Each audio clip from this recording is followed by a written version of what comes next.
Hello and welcome to another domesticated nature video. Once again, as you already know, this is Ben. Today I want to show you the repotting of a plant.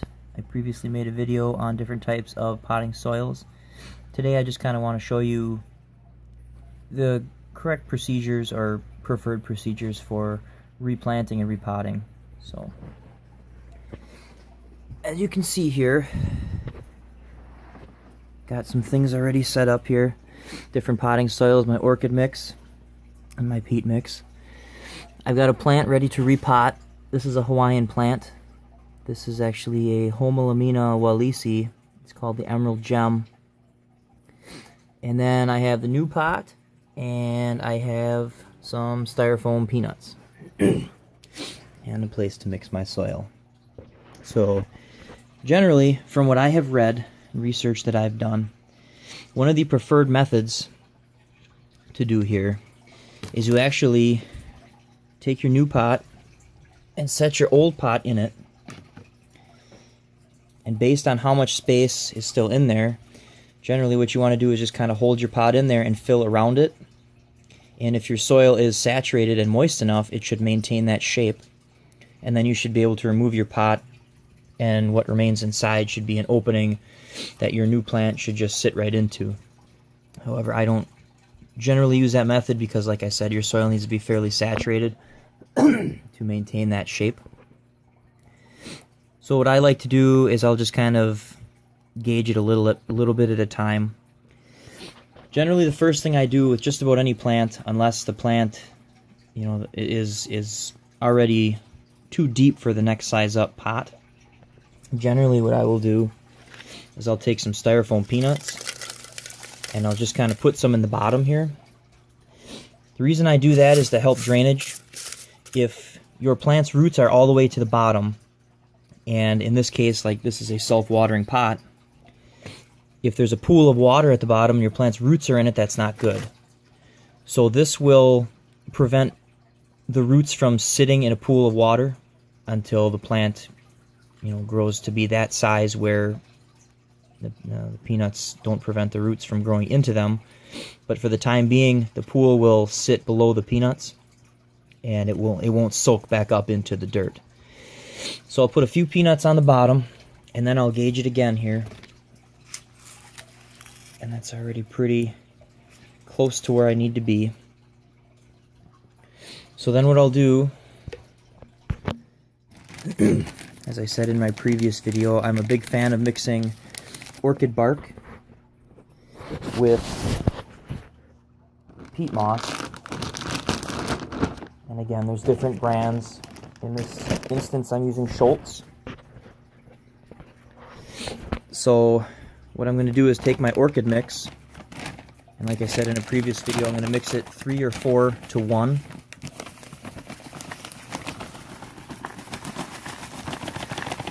And I'm only going one size pot bigger, so I'm not going to need tons of it, but I still want a fair amount. I already had a bag in here for mixing. If need be, I can always scoop it back in to the bag. Like I said, I've got that. I forgot that I had that bag in here. That was what I was using to mix. And that way you can kind of shake it up a little bit.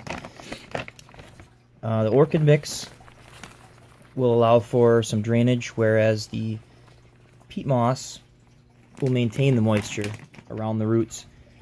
So basically it will have aeration, and it will still hold moisture and allow for nutrients to enter the roots. So I'll mix these two up. This is one way I do it. Another way is I'll put them in the bag and just kind of shake the bag up, but just kind of demonstrating here. These homolaminas are extremely delicate when it comes to watering. It's really hard to know when to water. So in general, what I'll do is like what it's got in there right now is a good drained potting soil. It's kind of hard to see. It's a really good drained potting soil, so that when I water, most of it runs right on through. That way it can retain what it wants for the time being. It just has to be watered more often. By adding some peat moss in here, it's going to retain a little more. That's why I didn't want to add too much. But at the same time, like I said, it's good to have some moisture around the roots. So I'll start scooping a little bit in here, and I'll probably have to mix a little more. Just want to get a little bit underneath here. A good layer on there. It's pretty close to where I want to be, maybe just a little more.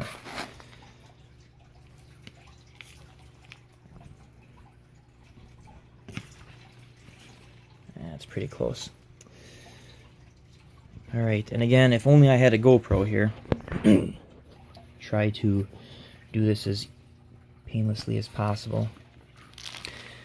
The best way to remove a pot or plant from its pot is to tip it on its side, and usually using 2 hands. However, in this case, as you can see, I only have 1. And don't try to rip it out of the pot.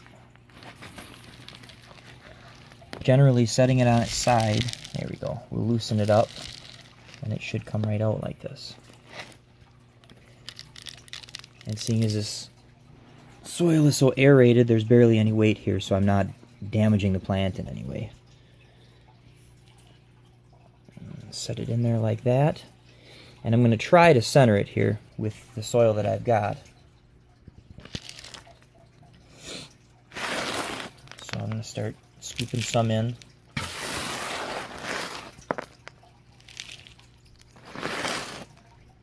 I can already see that I'm going to need to make a little bit more. I hope you like the sound of my voice, because you're going to have to hear it for a little bit longer.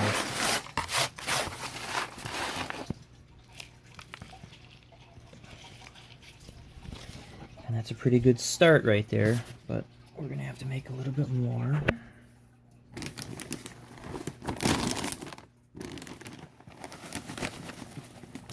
Again, I put my bag back in here.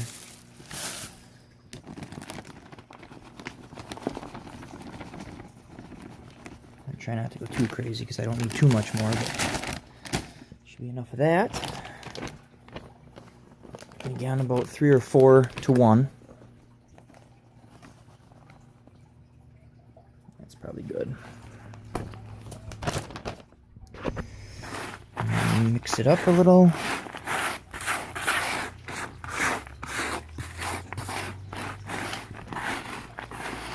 Usually you don't want to remove the potting soil that came with the plant.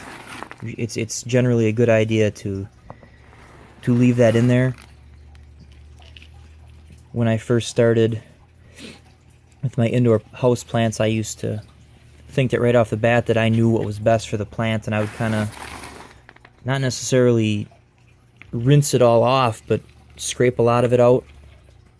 And then I would add my own potting mix, thinking, again, that I knew what was best. Well, it's, you know, when they have plants at a store, you know, they put the right potting soil in there. So try not to be like me and think you know best, because what comes with the plant is what's best. I mean, when I buy plants from Steins, they come with the right potting soil.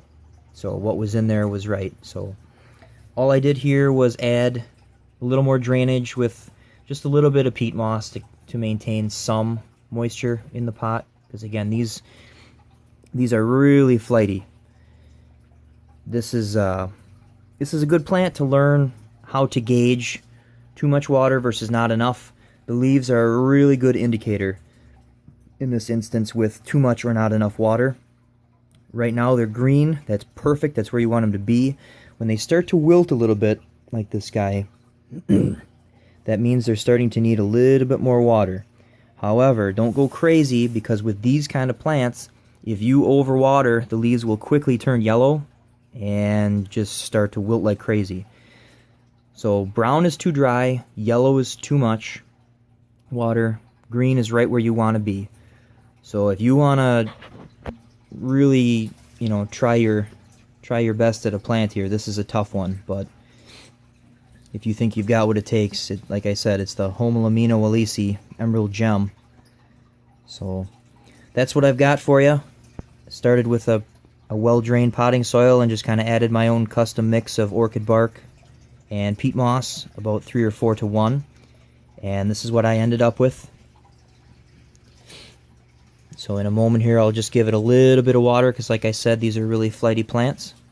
So if you have any questions on this video, feel free to comment in my comment section. I don't have too many viewers at this point, or subscribers, so I would love to hear from anyone who's watching this video to critique me in any way, shape, or form. If I'm doing something wrong, if I'm doing something that irritates you guys, just let me know. I'd love to better myself and make better videos so that you guys can learn, as well as, you know, I'll try to make these a little more fun too. I know I'm kind of boring, so feel free to comment. Again, this is Ben. Thank you for watching. I appreciate it. Please subscribe, and I'll see you guys in a future video. Thank you.